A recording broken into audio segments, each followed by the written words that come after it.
Welcome to the Heavy Spoilers Show. I'm your host Definition, and this is the channel where we explain it so you don't have to. Any film that deals in time travel often comes with a wealth of plot holes, and Avengers Endgame is no different. Those who've seen the film will know that there are several large and looming paradoxes created in the film's final snappening that carry a lot of confusion with them.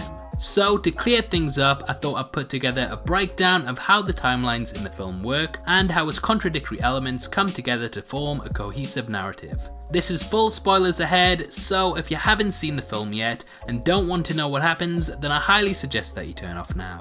With that out the way, thank you for clicking on this video, I hope you enjoy it. Now sit back, relax, and let's explain how the paradoxes work in Avengers Endgame.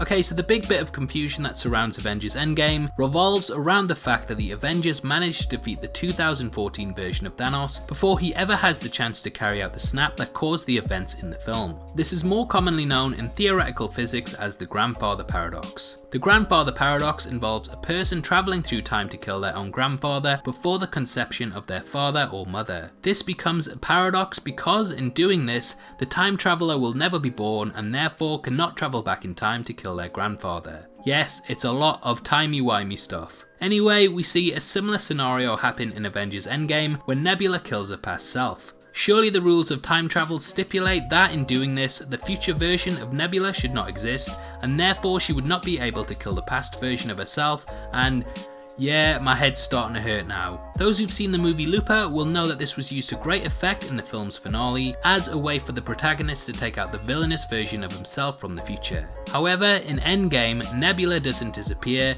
and when Tony Stark later kills Thanos in the film, the timeline isn't destroyed, even though it should be because Thanos was never around to carry out the snap in Infinity War that led to the Avengers being forced to travel through time. So why exactly is this? Well, there are two possibilities that seem the most likely. The first one I've seen that whilst I don't really agree with still could potentially be the case, and this revolves around the way that Tony carried out the snap. When doing this in one of the film's best moments and completely dusting all of Thanos' forces, I've seen some theorize that Tony did not actually completely kill them and instead returned them to their original timeline where they were completely unaware of the incident and therefore continued life on the predetermined path that they did. The other theory, and one that seems most likely, comes from Bruce Banner's conversation with the Ancient One. She states that when something is changed in the past, such as the Infinity Stones being removed, a new timeline is created and one that angles off from the original reality. This is backed up in other MCU movies, namely Doctor Strange. In that film, when discussing the warnings on the Time Stone, we also get confirmation from this from Mordor, who states the following.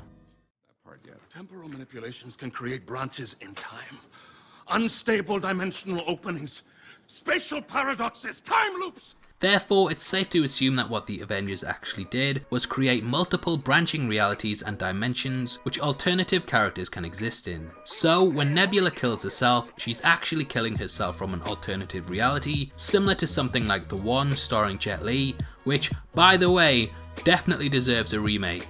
Anyway, this also carries over for Thanos and his Black Order. Their alternative dimension versions are killed and therefore a timeline is created where the Avengers never have to face him down. Infinity War doesn't happen, and Tony probably gets to grow old with his daughter Morgan, who loves cheeseburgers just as much as I do. Though Tony is sacrificing his own happiness in the end, he's also creating a version of himself that will get to experience it, similar to how Captain America seeks to have some happiness in the finale of the film. Remember, Doctor Strange said that there are 14 million branching paths to take in defeating Thanos, so it's a safe assumption to make that there are different timelines operating all at once. Marvel are clearly putting alternative dimensions in place as they are already producing a Peggy Carter show for Disney+, which centers around what would have happened if she'd taken the super soldier serum instead of Steve Rogers. The final question that's created if this is the case is, how does Steve Rogers return to Reality Prime at the end? Well, though we don't get confirmation of this, it is possible that this version of Steve Rogers was always part of Peggy Carter's life and we just didn't know about it. There have been references to her husband, though we've never got confirmation of this. She also keeps a picture of Steve on a desk, which seems like a strange thing to do if the two never hooked up. Is this photo instead a memory that she wants to keep around to remind her at work of who's waiting back home? I'd like to think so, and perhaps Steve kept out of the limelight because he knew that if he were to step forward it would create problems.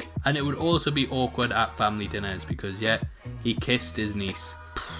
I just hope it's not a blood relative. In the end though, he couldn't miss that final passing of the torch to Sam, just in the same way that he couldn't miss that final dance, and that's why he decides to re-emerge once more to let his friends know that in the end he found happiness. Obviously, I'd love to hear your thoughts on the timeline, and if you have a different theory, comment below and let me know. If you loved this video 3000, then make sure you give it a thumbs up, and check out my full breakdown of Steve's mission and how he returned the Soul Stone, which will be linked at the end. This is a channel for people who are super into superheroes, so if that's the kind of thing you like, hit subscribe. Thanks again for taking the time to watch this. I've been Definition, you've been the best, and I'll see you next time. Take care, peace.